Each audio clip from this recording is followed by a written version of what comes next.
Democracy, and Dictatorship. A few numbers of the Berlin Red Banner and the Vienna Call, Weckruf, organ of the Communist Party of German Austria, that have reached Moscow, showed that the traitors to socialism, those who supported the war of the predatory imperialists, the Scheidmans and Kautskys, Austerlitzes and Renners, all who were far-right German social democrats, are getting the rebuff they deserve from these genuine representatives of the revolutionary workers of Germany and Austria.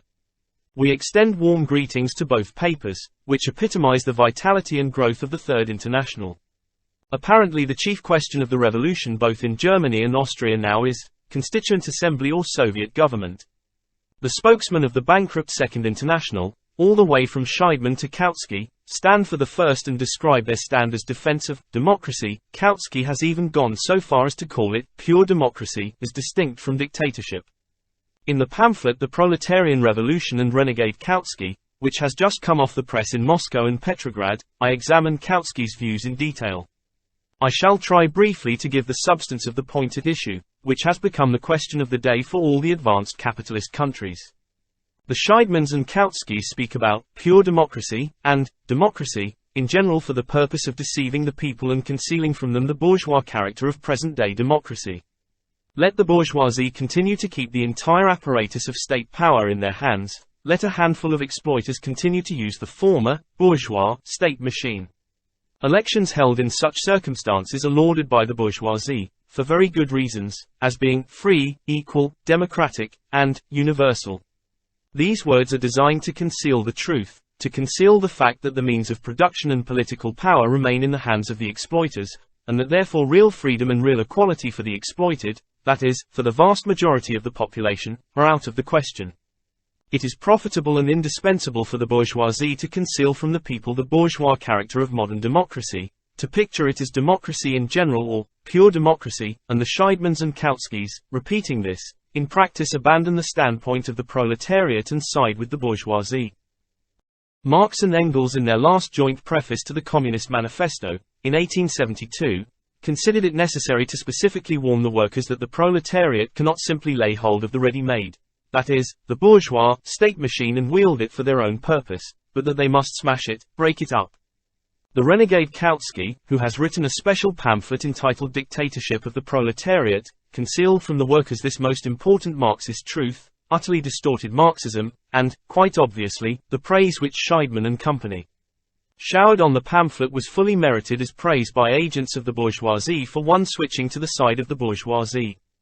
It is sheer mockery of the working and exploited people to speak of pure democracy, of democracy in general, of equality, freedom and universal rights when the workers and all working people are ill-fed, ill-clad, ruined and worn out, not only as a result of capitalist wage slavery, but as a consequence of 4 years of predatory war, while the capitalists and profiteers remain in possession of the property usurped by them and the ready-made apparatus of state power. This is tantamount to trampling on the basic truths of Marxism, which has taught the workers, you must take advantage of bourgeois democracy, which, compared with feudalism, represents a great historical advance, but not for 1 minute must you forget the bourgeois character of this democracy, its historical conditional and limited character.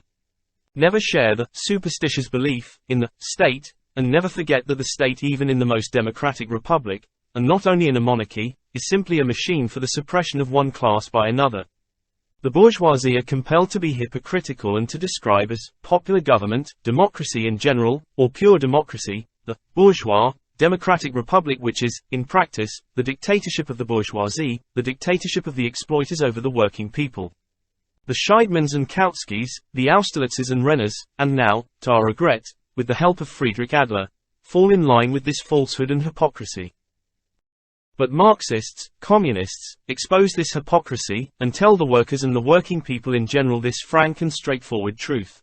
The democratic republic, the constituent assembly, general elections, etc., are, in practice, the dictatorship of the bourgeoisie, and for the emancipation of labor from the yoke of capital there is no other way but to replace this dictatorship with the dictatorship of the proletariat. The dictatorship of the proletariat alone can emancipate humanity from the oppression of capital, from the lies, falsehood and hypocrisy of bourgeois democracy, democracy for the rich, and establish democracy for the poor, that is, make the blessings of democracy really accessible to the workers and poor peasants, whereas now, even in the most democratic, bourgeois, republic, the blessings of democracy are, in fact, inaccessible to the vast majority of working people. Take, for example, freedom of assembly and freedom of the press.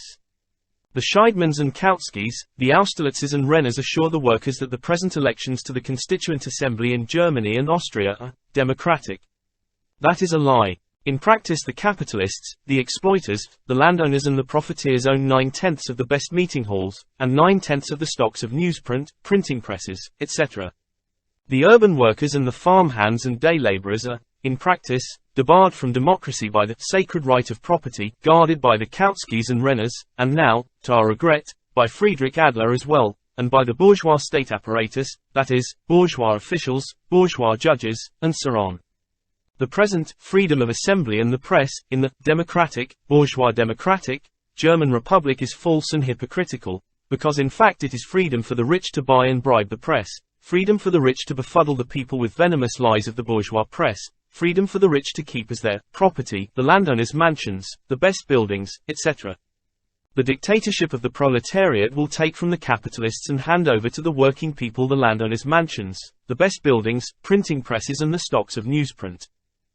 But this means replacing universal, pure, democracy by the dictatorship of one class, scream the Scheidemans and Kautskys, the Austerlitzes and Renners, together with their followers in other countries, the Gompersers, Hendersons, Renaudels, Van der Velde and Company.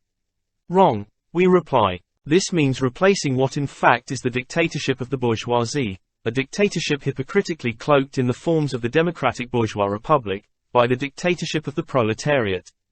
This means replacing democracy for the rich by democracy for the poor.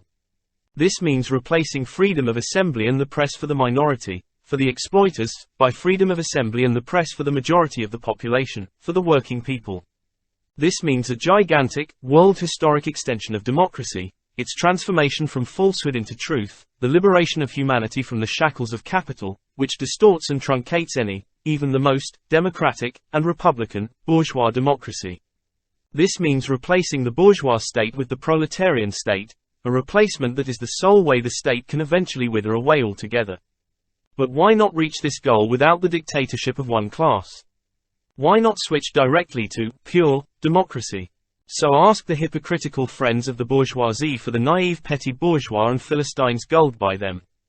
And we reply, because in any capitalist society the powerful tell lies to either the bourgeoisie or the proletariat, while the small proprietors, inevitably, remain wavering, helpless, stupid dreamers of pure, i.e., non-class or above-class, democracy. Because from a society in which one class opposes another there is no way out other than through the dictatorship of the oppressed class. Because the proletariat alone is capable of defeating the bourgeoisie, of overthrowing them, being the sole class which capitalism has united and schooled, and which is capable of drawing to its side the wavering mass of the working population with a petty bourgeois way of life, of drawing them to its side or at least, neutralizing them. Because only mealy-mouthed petty bourgeois and Philistines can dream, deceiving thereby both themselves and the workers, of overthrowing capitalist oppression without a long and difficult process of suppressing the resistance of the exploiters. In Germany and Austria this resistance is not yet very pronounced because expropriation of the expropriators has not yet begun. But once expropriation begins the resistance will be fierce and desperate. In concealing this from themselves and from the workers, the Scheidemans and Kautskys, the Austerlitzes and Renners betray the interests of the proletariat, switching at the most decisive moment from the class struggle and overthrow of the yoke of the bourgeoisie to getting the proletariat to come to terms with the bourgeoisie, achieving social peace, or reconciliation of exploited and exploiters. Revolutions are the locomotives of history, said Marx. Revolutions teach quickly. The urban workers and farm hands in Germany and Austria will quickly discern the betrayal of the cause of socialism by the Scheidemans and Kautskys, the Austerlitzes and Renners. The proletariat will cast aside these social traitors, socialists in word and betrayers of socialism in practice, as it did in Russia with the same kind of petty bourgeois and Philistines, the Mensheviks and socialist revolutionaries. The more complete the domination of the above-minded leaders, the quicker the proletariat will see that only the replacement of the bourgeois state, be it the most democratic bourgeois republic, by a state of the type of the Paris Commune, about which so much was said by Marx, who has been distorted and betrayed by the Scheidemans and Kautskys, or by a state of the Soviet type, can open the way to socialism. The dictatorship of the proletariat will deliver humanity from capitalist oppression and war.